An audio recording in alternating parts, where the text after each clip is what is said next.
नमस्कार विद्यार्थी मित्रांनो. आता आपण इयत्ता 9वीचे गणित भाग 1 व गणित भाग 2चे व्हिडिओज जे आहेत ते सेमी माध्यमातून बनवण्याची येथे सुरुवात करणार आहोत. या आधीचे व्हिडिओज आपण सर्व मराठी माध्यमातून बनवलेले होते. आता आपण जे व्हिडिओज आहेत ते सेमी माध्यमातून बनवणार आहोत. यामध्ये बघा, इयत्ता 9वी मध्ये मॅथ्स पार्ट 1 मध्ये पहिले जे युनिट आहे ते सेट्स आहे. आता या सेट्स मधील आपण प्रॅक्टिस सेट 1.1 सोडून पाहणार आहोत. व या युनिट मधील पहिला जो प्रॅक्टिस सेट आहे त्यामधील पहिलाच क्वेश्चन आहे, write the following sets in roster method. आपल्याला पुढे काही सेट्स दिलेले आहेत ते रोस्टर मेथड मध्ये लिहायचे आहेत. बघा, हे पहिला जो आहे ते दिलेला जो पहिलं जे उदाहरण आहे ते set of even natural numbers. आपल्याला माहिती आहे नॅचरल नंबर्स स्टार्ट्स फ्रॉम 1 2 3 4 आणि हे कुठे संपतात ते आपल्याला इथे सांगता येत नाही. हे नॅचरल नंबर्स 1 2 3 पासून स्टार्ट होतात आणि कुठे संपतील हे आपल्याला सांगता येत नाही. त्यामध्ये अजून एक अट दिलेली आहे, एक कंडिशन दिलेली आहे, set of even natural numbers इथे पाहिजे आहेत.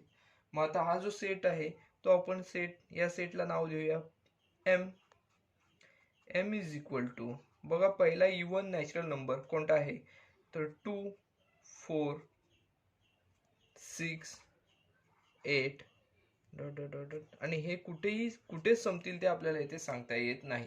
वा पहिलं जे एक्झाम्पल होतं ते आपल्या इथे पूर्णपणे सोडून झालेलं आहे. यामध्ये आपल्याला काय दिलेले होते तर set of even natural numbers. या सेटला आपण एम हे नाव दिलेलं आहे, एम इज इक्वल टू 2 4 6 8 आणि पुढे डॉट डॉट, कारण हे कुठे संपतील ते आपल्याला इथे सांगता येत नाही. आपल्याला इथे नॅचरल नंबर्स कुठून स्टार्ट होतात हे माहिती असणे गरजेचे. नॅचरल नंबर्स 1 2 3 4 पासून स्टार्ट होतात आणि कुठे संपतात ते सांगता येत नाही. त्यापैकी आपल्याला दिलेली कंडिशन काय होती तर इव्हन नॅचरल नंबर्स आपल्याला इथे लिहायचे होते. इव्हन नॅचरल नंबर 2 पासून स्टार्ट होतात, 2 4 6 8 अशा स्वरूपात आपले हे जे पहिले उदाहरण आहे ते इथे सोडवून झालेले आहे. बघा, दुसरा जो क्वेश्चन आहे तो आहे दुसरा example, set of even prime numbers from 1 to 50. आता इव्हन प्राईम नंबर्स कोणते असतात ते आपल्याला इथे लक्षात असणे गरजेचे आहे. प्राईम नंबर्स ते असतात की ज्या नंबर्सना 1 आणि ती स्वतः संख्या अशा दोनच संख्यांनी भाग जातात अशा संख्या, म्हणजेच त्या डिव्हिजिबल कशाने असतात तर 1 आणि ती स्वतः संख्या यांनीच फक्त ते डिव्हिजिबल असतात. अशा संख्या आपल्याला इथे माहिती असतात. बघा, या संख्या कोणकोणत्या आहेत 1 to 50 पर्यंतच्या 2 3 5 7 11 13 17 19, म्हणजेच ह्या ज्या संख्या आहेत, हे जे डिजिट्स आहेत, हे जे फिगर्स आहेत, हे नंबर्स आहेत, त्यांना फक्त 1 आणि ती स्वतः डिजिट यांनीच फक्त भाग जातो. म्हणजे या दोनच संख्येने त्या डिव्हिजिबल असतात. म्हणजे त्या संख्यांना आपण काय म्हणतो तर प्राईम नंबर्स म्हणतो. परंतु आता इथे कंडिशन काय दिले, इव्हन प्राईम नंबर्स. बघा, आपण पाहिले आतापर्यंत 2 3 5 7, आता हे सगळे 5 3 5 7 हे सगळे पुढचे जे आहेत नंबर्स ते सगळे ऑड नंबर्स आहेत. आता आपल्याला इव्हन पाहिजे. इव्हन म्हणजेच कोणता असणार आहे, यामध्ये 2 हा एकच नंबर आहे की जो इव्हन प्राईम नंबर आहे. मग आपण याला एन हे या सेटला नाव देऊया, N is equal to 2. N is equal to 2. आपण एन न देता येथे ए हे नाव देऊया. एन हे नाव नॅचरल सेट साठी येथे दिले जाते, त्यामुळे आपण ए हे नाव देऊया, ए इज इक्वल टू 2. म्हणजेच बघा, ही जी आपल्याला कंडिशन दिलेली आहे, ही जी अट दिलेली आहे त्या अटीची पूर्तता करणारा हा सेट असेल असे इथे आपल्याला सांगता येऊ शकते. बघा, इव्हन प्राईम नंबर 2 हा एकच इव्हन प्राईम नंबर आहे असे इथे आपल्याला सांगता येते. हे एक्झाम्पल आपले इथे पूर्णपणे सोडून झालेले आहे. आता नेक्स्ट जे एक्झाम्पल आहे त्यामध्ये काय आहे बघा, सेट ऑफ निगेटिव्ह इंटेजर्स. आता आपल्याला नंबर लाईन माहिती आहे. नंबर लाईन मध्ये -1 -2 -3 असे जे नंबर स्टार्ट होतात ते सगळे काय आहेत तर निगेटिव्ह इंटेजर्स आहेत, हे आपल्याला माहिती असतं. मग आपल्याला यामध्ये निगेटिव्ह इंटेजर्स कुठे चालू होतात ते आपल्याला सांगता येत नाही, परंतु त्याचा एंड जो आहे तो -1 ला होतो हे आपल्याला इथे माहिती आहे. मग आपण ह्या सेटला नाव देऊया बी इज इक्वल टू, बघा हे कुठून स्टार्ट होतं ते आपल्याला सांगता येत नाही, कारण बघा हे जे नंबर्स असतात ह्या नंबरच्या डाव्या बाजूचे जे नंबर्स असतात, आता आपण इथे -3 घेऊया. -3, -2, -1 इथपर्यंत हे नंबर असतात. बघा हे जे नंबर आहेत ते ह्या बाजूला इकडे वाढत जातात, म्हणजेच लेफ्ट साईडला वाढत जातात. आपण पॉझिटिव्ह नंबर्स जे असतात ते सगळे राईट साईडला पुढे वाढत जातात. त्यामुळे आपण काय म्हणू शकतो, पुढे कुठे संपतील हे सांगता येत नाही. परंतु इथे हे जे आहेत ते कुठे सुरू होतात ते आपल्याला इथे सांगता येत नाहीत, कारण ह्याच्या आधीचे जे नंबर्स असतात ते ह्याच्यापेक्षा पुढच्या नंबर्स पेक्षा लहान असणार. म्हणजे -3च्या अगोदर इकडे नंतर इथे कोणता असणार, -4 असणार आहे. -4 हा -3 पेक्षा लहान नंबर आहे. म्हणजे इकडे आपल्याला त्यांचा एंड कुठे होईल हे ते सांगता येत नाही.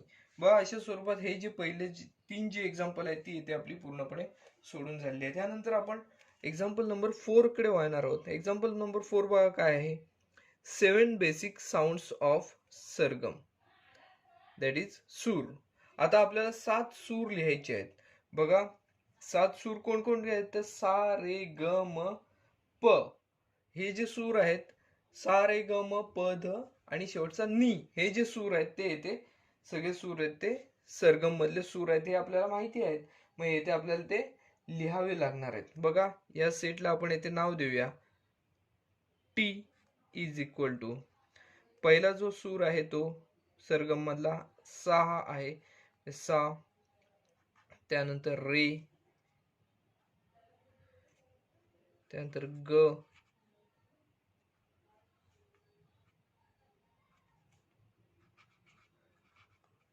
मग प,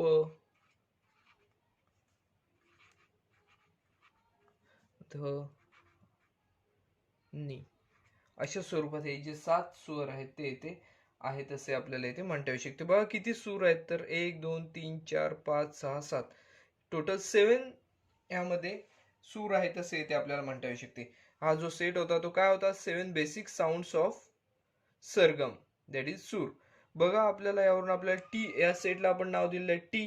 टी इज इक्वल टू सा रे ग म प ध नी. अशा स्वरूपात हा जो सेट आहे तो इथे आपण लिहिलेला आहे. बघा हे जे सेट्स होते हे सगळे सेट्स आपल्याला रोस्टर मेथडने लिहायचे होते. रोस्टर मेथडने आपण हे जे सेट्स आहेत ते सगळे लिहिलेले आहेत. त्यामध्ये पहिला इव्हन नॅचरल नंबर्स लिहायचे होते. इव्हन नॅचरल नंबरच्या सेटला आपण एम हे नाव दिलेलं आहे. आपण सेटला कोणतेही नाव देऊ शकतो, त्यापैकी या सेटला आपण एम हे नाव दिलेलं आहे. यामध्ये 2 4 6 8 हे आलेले हे नंबर्स आलेले ते दिसून येतात. त्यानंतर बघा दुसरा जो होता set of even prime numbers, even prime numbers from 1 to 50. आपल्याला माहिती आहे 1 to 50 म्हणा किंवा किती आपण डिजिट जरी घेतले तरी त्यामध्ये इव्हन प्राईम नंबर 2 हा एकच आहे.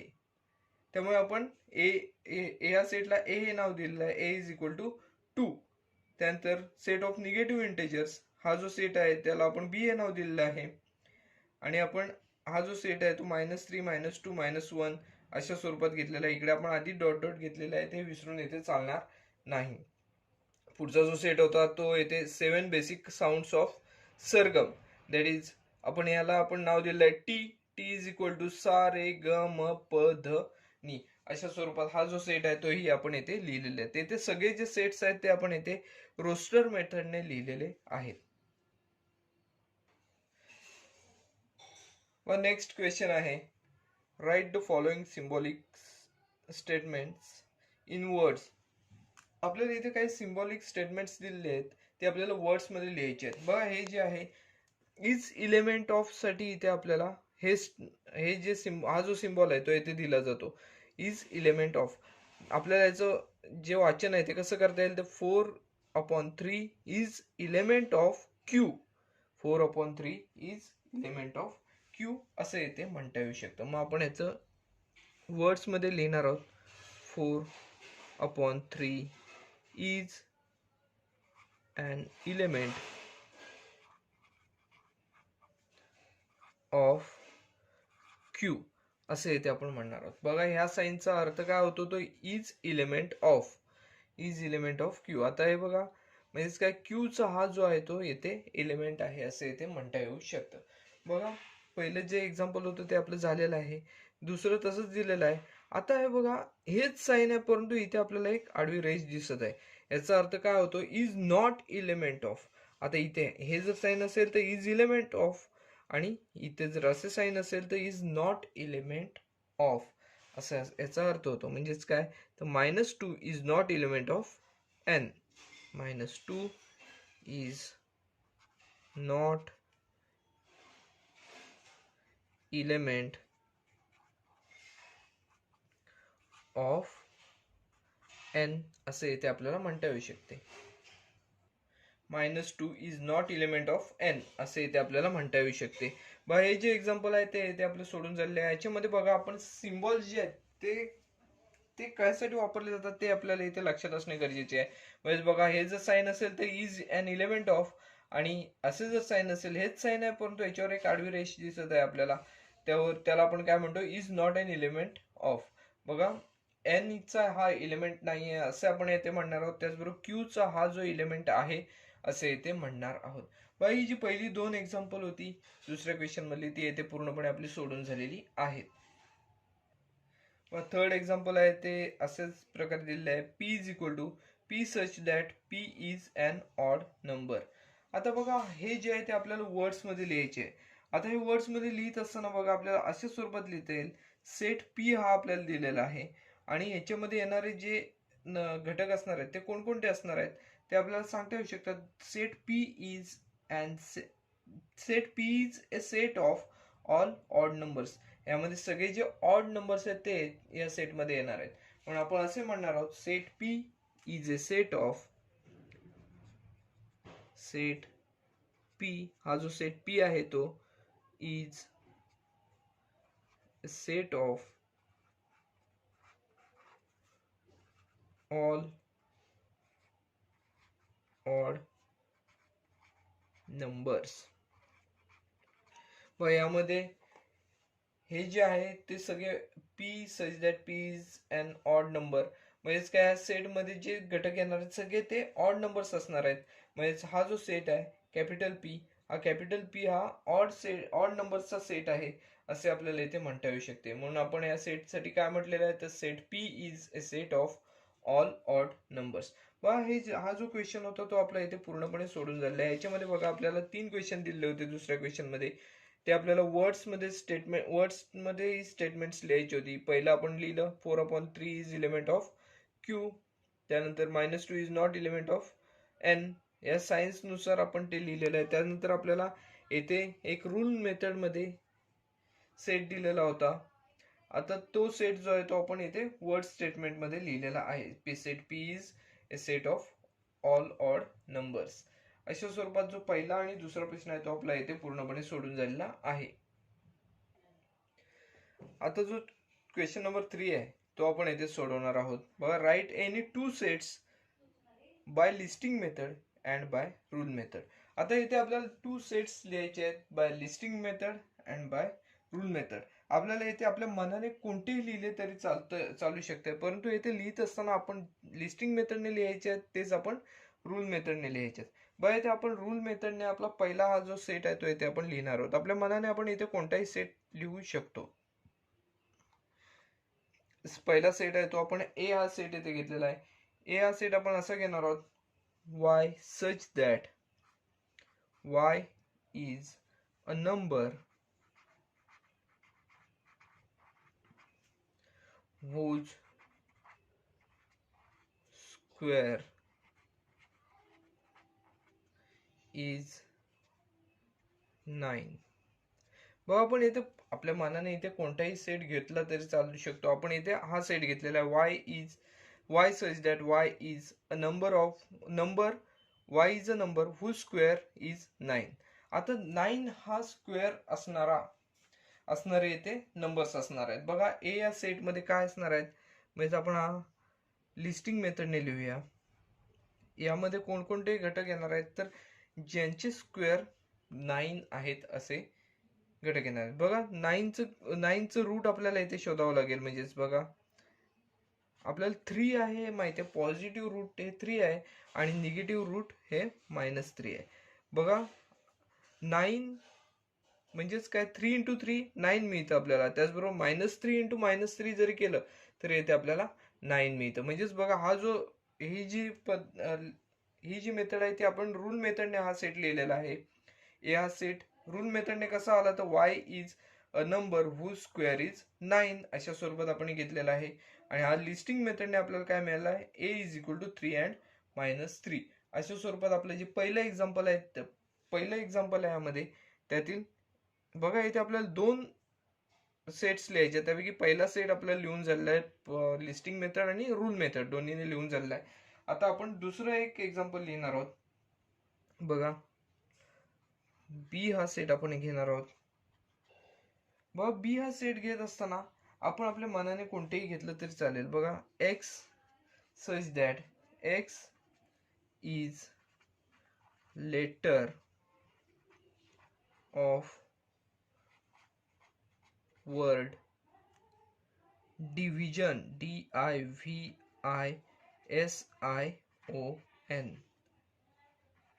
बघा आपण हे काय घेतलेलं आहे, हा आपण रूल मेथडने घेतलेला आहे. हा जो सेट आहे तो B is equal to x such that x is letter of word division. आता आपण डिव्हिजन या हे हा जो वर्ड आहे याच्यातील सगळी लेटर्स जी आहेत ती या बी या सेटमध्ये आहेत असं आपण येथे म्हणणार आहोत. मग त्यानुसार आपण हा जो सेट आहे तोच आपण येथे लिस्टिंग मेथडने लिहिणार आहोत. लिस्टिंग मेथडने लिहित असताना आपण काय करायचे आहे, तर कोणताही घटक परत परत आला नाही पाहिजे, कोणत्याही सेटमध्ये एखादा घटक डबल आला नाही पाहिजे याची आपण येथे काळजी घ्यायची आहे.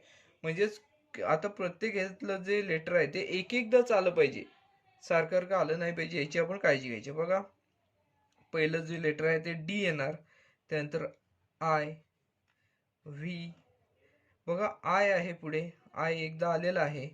पुढे बघा एस, त्यानंतर परत आय आहे ते आलेलं आहे इथे, त्यानंतर ओ आणि एन. बघा ह्याच्यामध्ये बी या सेटमध्ये लिस्टिंग मेथडनुसार आपल्याला काय काय मिळालेलं आहे, तर B is equal to DIVSON हे जे घटक आहेत ते आपल्याला मिळालेले दिसून येत आहेत. बघा हा जो सेट आपण रूल मेथडने लिहिताना कसा लिहिलेला आहे, B is equal to x such that x is letter of word division. हा सेट आपण लिस्टिंग मेथडने लिहिला. त्याच्यामध्ये आपण काय केले, तर आय हा जो घटक आहे ते आपल्याला 3 ठिकाणी दिसतोय, तो एकदाच आपण घेतलेला आहे. बाकीचे जे घटक आहेत ते एक एकदाच दिसत ते आपण एक एकदा लिहून घेतलेले आहे. त्यानुसार बी इज इक्वल टू DIVSON असं आपल्याला इथे हा लिस्टिंग मेथडने मिळालेला दिसून येतोय. हा जो क्वेश्चन होता तो आपल्या इथे 2 एक्झाम्पल्स लिहायची होती. ही 2 एक्झाम्पल्स आपण इथे लिस्टिंग मेथड अँड रूल मेथडने लिहिलेली आहेत. आपण आता ही सोडून अजून तुम्ही कोणतीही लिहिली तरी सुद्धा इथे चालू शकणारे आहे. हा जो क्वेश्चन आहे तो आपला इथे पूर्णपणे सोडून झालेला आहे. त्यानंतर प्रॅक्टिस सेट मधील पुढील जो प्रश्न आहे, क्वेश्चन नंबर 4, तो आहे write the following sets using listing method. आपल्याला काही सेट्स पुढे दिलेले आहेत ते आपल्याला लिस्टिंग मेथडने इथे लिहायचे आहेत. बघा पहिला जो सेट दिलेला आहे तो all months in the Indian solar year. आता आपल्याला यामध्ये इंडियन सोलार इयर मध्ये येणारे जे मंथ्स आहेत ते लिस्टिंग मेथडने इथे लिहायचे आहेत. बघा आता यामध्ये आपण या सेटला आपण नाव देऊया ए, हे नाव देऊया ए इज इक्वल टू, बघा इंडियन सोलार इयर नुसार पहिला जो मंथ असतो तो इथे चैत्र असतो, तो आपण इथे लिहिणार आहोत चैत्र. त्यानंतर वैशाख,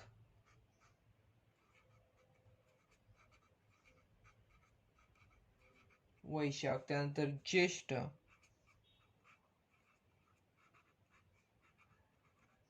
त्यानंतर आषाढ,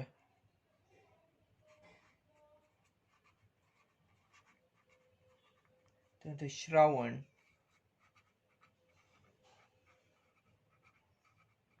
त्यानंतर भाद्रपद,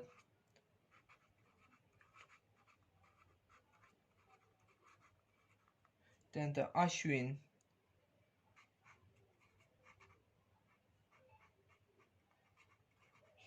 त्यानंतर कार्तिक,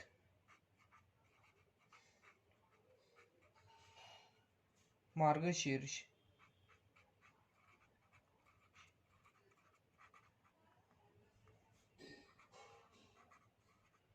पौष,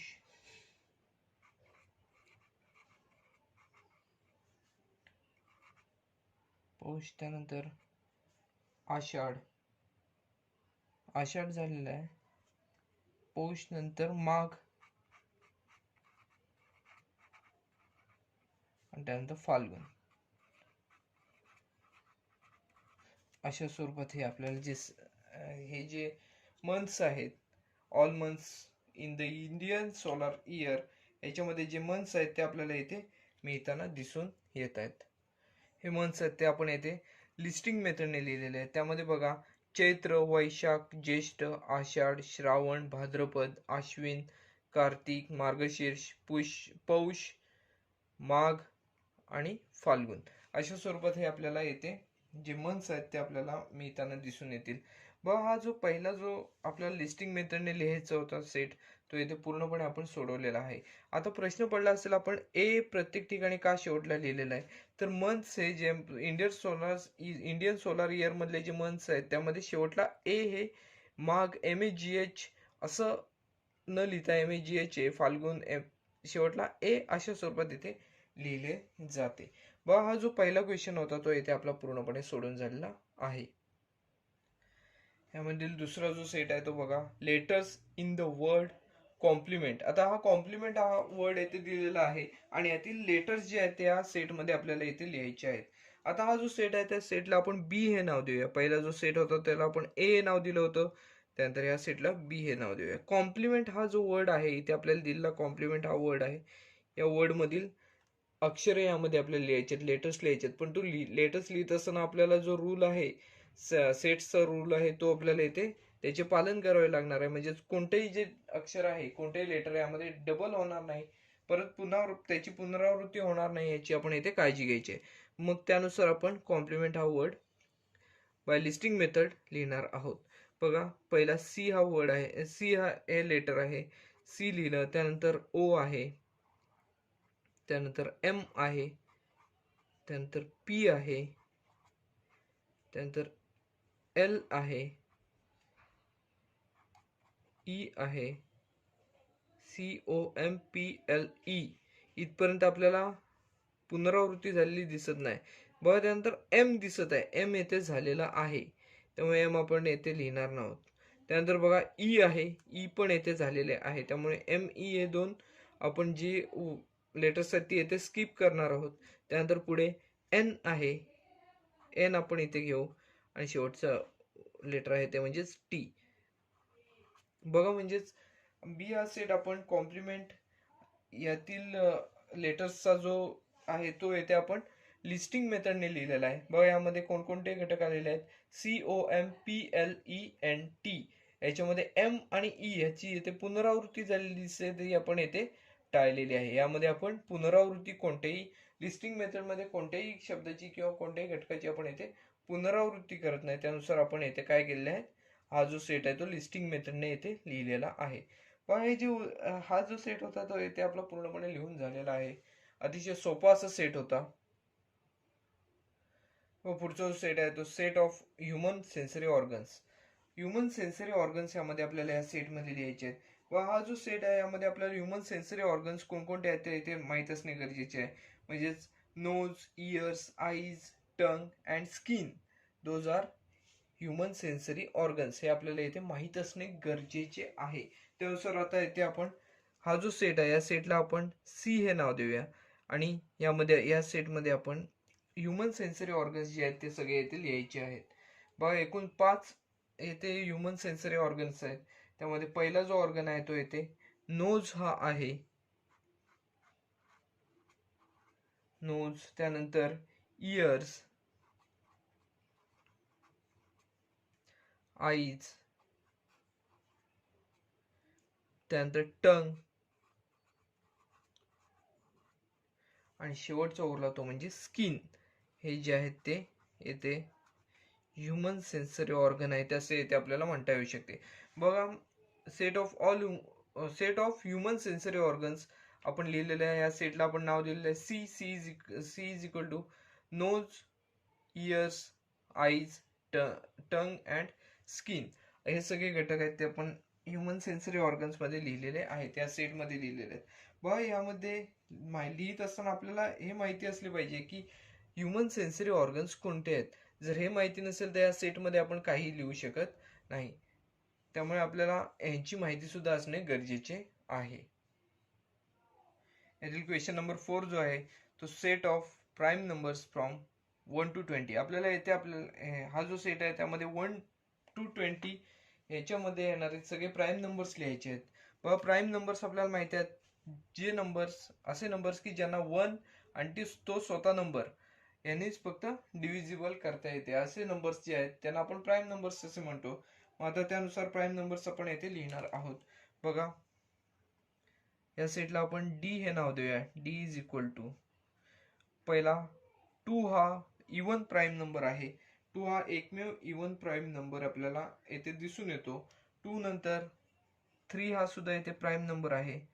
4 नाही, 5 हा आहे, 6 नाही, 7 आहे, 8 नाही आहे प्राईम नंबर, 9 नाही, 9 नाही आहे प्राईम नंबर, 10 नाही, 11 हा एक प्राईम नंबर आहे असे इथे आपण म्हणू शकतो. 12 नाही, 13 हा येथे प्राईम नंबर आहे. 14, 15, 16 नाही, 17 हा येथे प्राईम नंबर आहे. 18 नाही, येथे 19 हा सुद्धा येथे प्राईम नंबर आहे असे इथे आपण म्हणू शकतो. बघा हा जो सेट आहे या सेटमध्ये आपल्याला कोणकोणते घटक मिळालेले आहेत तर या सेटला आपण डी हे नाव दिलेलं आहे. यामध्ये असलेले घटक कोणते आहेत तर 2, 3, 5, 7, 11, 13, 17, 19 हे आपल्याला डिजिट्स यामध्ये मिळालेले दिसून येतात. म्हणजे हे सगळे जे आहेत ते प्राईम नंबर्स आहेत which starts from 1 and ends to 20.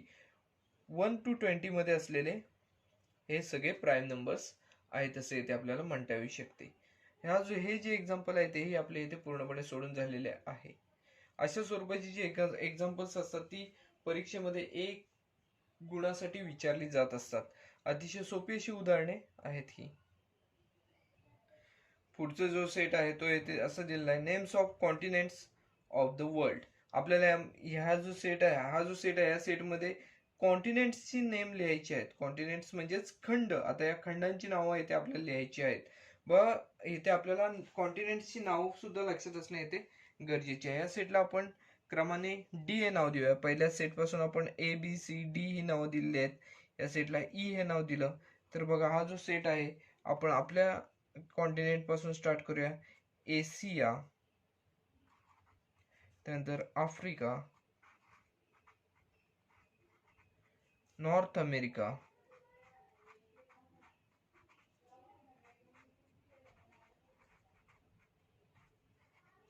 त्यानंतर साऊथ अमेरिका,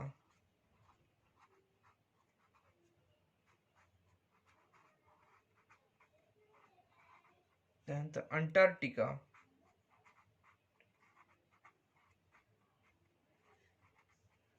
युरोप,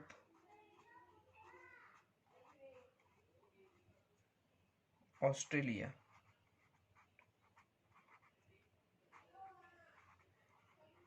बघा ही जी कॉन्टिनेंट्स आहेत ते आपण येथे लिहिलेली आहेत. बघा एकूण यामध्ये आपल्याला किती कॉन्टिनेंट्स मिळालेले आहेत. 1 2 3 4 5 6 7 येथे 7 आपल्याला कॉन्टिनेंट्स आहेत ती येथे मिळालेली आहेत. आपला हा जो एक क्वेश्चन होता यामध्ये आपल्याला सेट काही दिले होते ते लिस्टिंग मेथडने लिहायचे होते. ते आपण येथे लिस्टिंग मेथडने सर्व जे सेट होते ते येथे लिहिलेले आहेत. याच्यामध्ये पहिला जो क्वेश्चन होता त्यामध्ये आपल्याला all months in Indian solar year मधले जे आपल्याला मंथ्स आहेत ते आपल्याला लिहायचे होते. ते आपण येथे लिहिलेले आहेत. चैत्र, वैशाख, ज्येष्ठ, आषाढ, श्रावण, भाद्रपद, अश्विन, कार्तिक, मार्गशीर्ष, पौष, माघ अँड लास्ट इज फाल्गुन अशा स्वरूपात इथे लिहिलेले आहेत. बघा इथे आपल्याला दुसरा जो क्वेश्चन होता त्यात कॉम्प्लिमेंट मधले वर्ड्स लिहायचे. या कॉम्प्लिमेंटच्या वर्ड मधील इथे लेटर्स लिहायची होती. आता ही लेटर्स लिहित असताना कोणत्याही घटकाची पुनरावृत्ती होणार नाही याची आपण इथे काळजी घेतलेली आहे. आणि ME हे जे 2 घटक आहेत ते आपले इथे पुनरावृत्ती झालेली याच्यामध्ये दिसून येते ती आपण इथे केलेली नाहीये. तसंच बघा इथे आपल्याला ह्युमन सेन्सरी ऑर्गन्स लिहायचे होते. ह्युमन सेन्सरी ऑर्गन्स कोणकोणते आहेत तर nose, ears, eyes, tongue and skin हे इथे लिहिलेले आहेत. त्याचबरोबर बघा 1 to 20 पर्यंतचे आपल्याला इथे प्राईम नंबर्स लिहायचे होते. प्राईम नंबर्स आपण इथे लिहून काढलेले आहेत. And last one is continents of the world. आपण इथे कॉन्टिनेंट्स सगळी इथे लिहून काढलेली. बघा हा जो क्वेश्चन आहे तोही आपला इथे पूर्णपणे सोडून झालेला आहे. यानंतर एक शेवटचा जो क्वेश्चन आहे तो उरलेला आहे बघा. याच्यामध्ये आपण काय केलेलं आहे तर आपल्याला सेट्स दिले होते त्याचे आपण लिस्टिंग मेथड मध्ये रूपांतरण केलेलं होतं. आता आपल्याला काय करायचं आहे तर लिस्टिंग मेथड मध्ये दिलेलं आहे त्याचं आपल्याला रूल मेथड मध्ये येते रूपांतरण करायचे आहे. तर तो क्वेश्चन आता आपण सुरू करणार आहोत. पुढील जे एक्झाम्पल आहे ते काय आहे question, right the following sets using rule method. आपल्याला जो दिलेला आहे सेट तो येथे लिस्टिंग मेथडने दिलेला आहे. यामध्ये बघा ए इज इक्वल टू 149 16 25 36 49 64 81 अँड 100 हे आपल्याला दिलेले आहेत. ए या सेट मधील घटक दिलेले आहेत. त्याचे आपल्याला रूल मेथड मध्ये आपल्याला कन्वर्जन करायचं आहे. आता रूल मेथड मध्ये कन्वर्जन करत असताना आपल्याला ह्यामध्ये जो रूल आहे काय आहे यामध्ये ते आपल्याला इथे शोधून काढावं लागतं. बघा आपण जर निरीक्षण केलं तर इथे आपल्याला 1 to 10 नंबर्स पर्यंतचे स्क्वेअर नंबर्स दिसत आहेत. 1 to 10 नंबरचे स्क्वेअर दिसत आहेत. बघा 1 चा स्क्वेअर 1, 2 चा स्क्वेअर 4, 3 चा स्क्वेअर 9, 4 चा स्क्वेअर 16, 5 चा स्क्वेअर 25, 6 चा स्क्वेअर 36, 7 चा स्क्वेअर 49, 8 चा स्क्वेअर 64, 9 चा स्क्वेअर 81 आणि 10 चा स्क्वेअर 100 अशा स्वरूपात आपल्याला हे नंबर्स दिसत आहेत.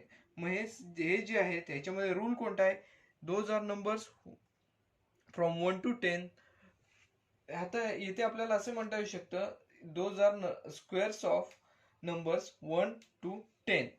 1 पासून 10 पर्यंतचे इथे आपल्याला स्क्वेअर्स आहेत असे इथे आपल्याला दिसून येते. मग त्यानुसार इथे आपण हा जो सेट आहे तो आपण रूल मेथडने लिहित असताना कसा लिहिणार आहोत, A is equal to x such that x is equal to n square.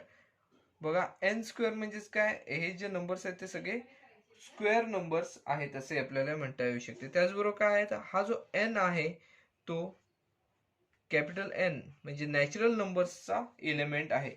n is element of natural numbers. That capital N stands for natural numbers. n is element of natural numbers and also we have to write n is smaller than 11. बघा 11 पेक्षा 11 पेक्षा लहान सगळ्या संख्या n म्हणजेच, आणि n म्हणजेच काय तर नॅचरल नंबर्स आहे. नॅचरल नंबर्स 1 पासून स्टार्ट होतात आणि कुठे संपतात ते आपल्याला सांगता येऊ शकत नाही 1 2 3 4. परंतु इथे आपल्याला ही जी कंडिशन लिहिलेली आहे ती काय दिलेली आहे, आपण लिहिलेली आहे 11 पेक्षा लहान आहे. n हा जो आहे तो 11 पेक्षा लहान आहे. त्याचबरोबर काय n हा नॅचरल नंबर्सचा एलिमेंट आहे असे इथे आपण म्हटलेले आहे.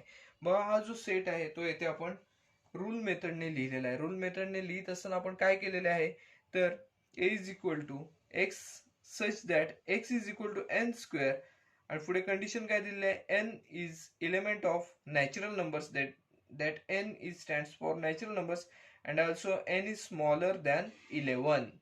हे आपल्याला जे आहे ते इथे कंडिशन दिलेले आहेत. त्यानुसार हे जे पहिले एक्झाम्पल आहे ते आपण लिस्टिंग मेथडचं इथे रूल मेथड मध्ये कन्वर्जन इथे केलेले आहे. अतिशय सोपे असे एक्झाम्पल होते. यामध्ये कोणता रूल आहे तो इथे आपल्याला शोधून काढावा लागतो. शोधल्यानंतर आपल्याला सोडवणं हे काही कठीण नसते. पहिले जे एक्झाम्पल आहे ते इथे आपले सोडून झालेले आहे. पुढील जे एक्झाम्पल आहे ते आहे b इज इक्वल टू 6 12 18 24 30 36 42 48. आज जर निरीक्षण केलं तर हे जे आहे बी हा सेट आपल्याला लिस्टिंग मेथडने दिलेला आहे. लिस्टिंग मेथड मध्ये जर याचं निरीक्षण आपण केलं तर इथे आपल्याला असं दिसतंय की हे जे नंबर्स आहेत ते सगळे 6च्या टेबल मधले नंबर्स आहेत. आता 6च्या टेबल मधले नंबर्स असून 6 8 जा 48 पर्यंतचे हे सगळे नंबर्स आहेत. 6 9 जा 54 येथे दिसत नाहीये, म्हणजे 6 8 जा म्हणजे 6च्या 8 पटीपर्यंतचे हे सगळे नंबर्स आहेत असे आपल्याला दिसून येत आहे. मग हा जो बी हा सेट आहे तो आपल्याला येथे असा लिहिता येऊ शकतो, B is equal to x such that x is equal to 6n. बघा इथे 6n का घेतलेले आहे तर हे सगळे जे नंबर्स आहेत ते 6च्या पटीतील आहेत, 6च्या पटीतील आहेत हे आपल्याला असे दिसून येत आहे. त्यानंतर n हा जो आहे तो कॅपिटल N चा एलिमेंट आहे. म्हणजेच काय तर n is element of natural numbers that capital N stands for natural numbers. And after that बघा n म्हणजेच काय किती पटीपर्यंत आहेत तर 6 8 म्हणजे 6च्या 8व्या पटीपर्यंतचे हे जे नंबर्स आहेत ते सगळे इथे दिलेले आहेत. त्यानंतर आपल्याला असे म्हणावे लागेल n इज स्मॉलर दॅन 9. म्हणजेच काय n म्हणजेच काय n ची किंमत 8 पर्यंतच आपण घेऊ शकतो. म्हणजेच हे जे नंबर्स आहेत ते 6च्या 8व्या पटीपर्यंत आहेत.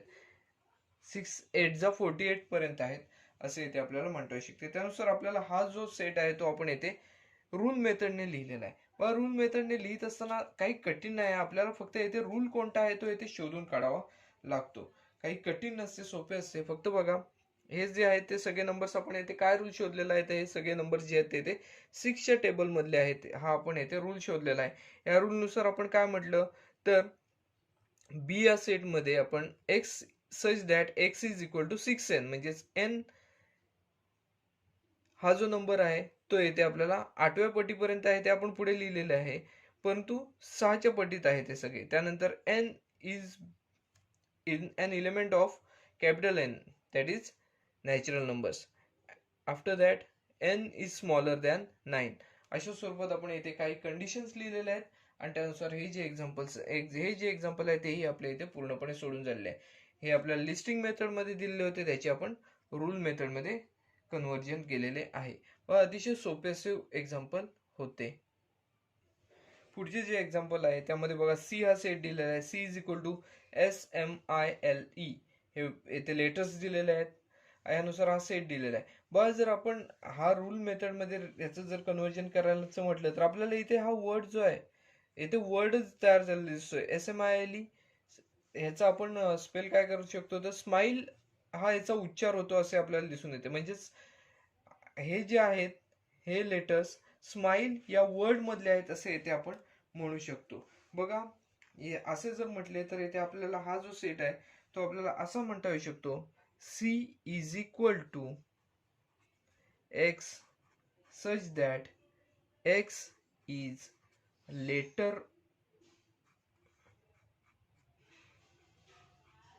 in the word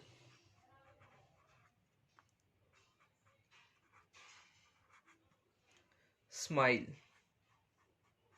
व इथे आपल्याला कॅपिटल सगळे दिले आहेत म्हटल्यावर इथे कॅपिटलच वर्ड लिहावे लागणार आहेत.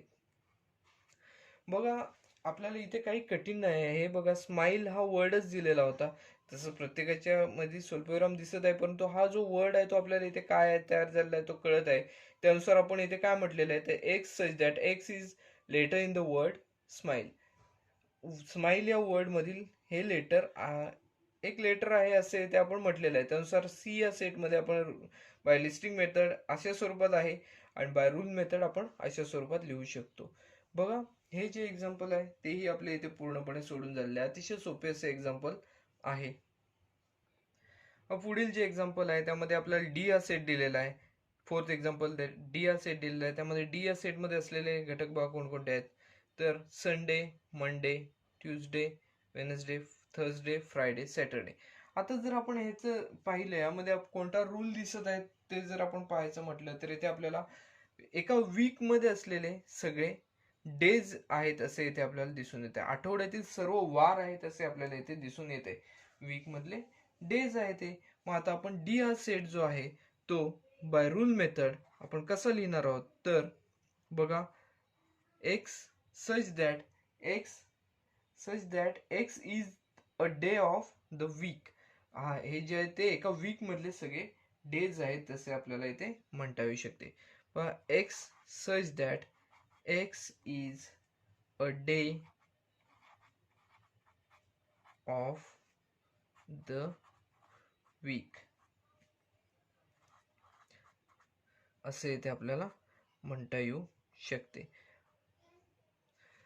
x is the day of a week असे इथे आपल्याला म्हणता येऊ शकते. त्यानुसार बघा हा जो सेट आहे तो आपण इथे रूल मेथडने इथे लिहिलेला आहे. डी हा सेट आपल्याला इथे लिस्टिंग मेथडने दिलेला होता, तो आपण रूल मेथडने लिहिलेला आहे. काही कठीण नसतं, ह्याच्यामध्ये फक्त कोणता रूल आहे तो इथे आपल्याला शोधून काढायचा असतो. बघा इथे आपण पहिल्या एक्झाम्पल पासून पाहिले तर आपण कोणता रूल याच्यामध्ये आहे तो येथे आपण शोधलेला आहे. आपण पुढचा एक्झाम्पल झालं की पहिल्या एक्झाम्पल पासून परत एकदा चर्चा करूया.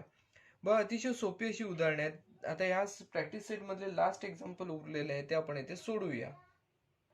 प्रॅक्टिस सेट मधील लास्ट जे एक्झाम्पल आहे ते बघा. X is equal to AET. आपल्याला हे 3 वर्ड्स येथे दिले, 3 लेटर्स येथे दिलेले आहेत. आता या 3 लेटर्स पासून कोणता वर्ड तयार होतो का ते येथे पाहिजे आहे. बघा जर आपण पाहिलं TEA, हा टी हा एक आपल्याला वर्ड मिळताना दिसून येतो. टी म्हणजेच काय, चहा. TEA हा इथे वर्ड मिळताना दिसून येतो. त्याचबरोबर EAT हा सुद्धा इथे वर्ड मिळताना दिसून येतोय. बघा आपण आता लिस्टिंग मेथडचं इथे रूल मेथड मध्ये कन्वर्जन करत असताना काय करायचं आहे तर बघा एक्स इज इक्वल टू, इथे आपल्याला कोणते वर्ड मिळालेले आहेत त्यापैकी आपण दोन पैकी कोणताही एक वर्ड वापरला तरी चालू शकतो. TEA म्हणजेच टी हा वर्ड मिळेल. त्याचबरोबर EAT, हे बघ ह्यामध्ये क्रम जो दिलेला आहे क्रमाला काही महत्व नसतं. आपण कोणत्याही क्रमाने घेतलं तरी सुद्धा इथे चालू शकतं. त्यानुसार आपण EAT म्हणजे इट हा एक वर्ड आपण यापासून मिळवू शकतो. त्याचबरोबर TEA म्हणजेच टी हा एक वर्ड यापासून आपण मिळवू शकतो. बघा हा जो सेट आहे यामध्ये आपण असे लिहिणार आहोत की X is equal to x such that x is a letter, X is a letter in the word